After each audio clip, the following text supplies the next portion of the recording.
அப்படியா ஆனழக என்ன ஆள வந்த பேரழக செப்புக்கல்லி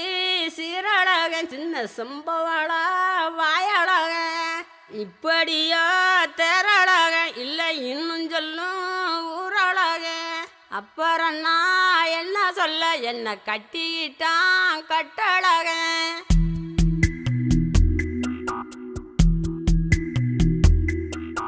சித்திரையில்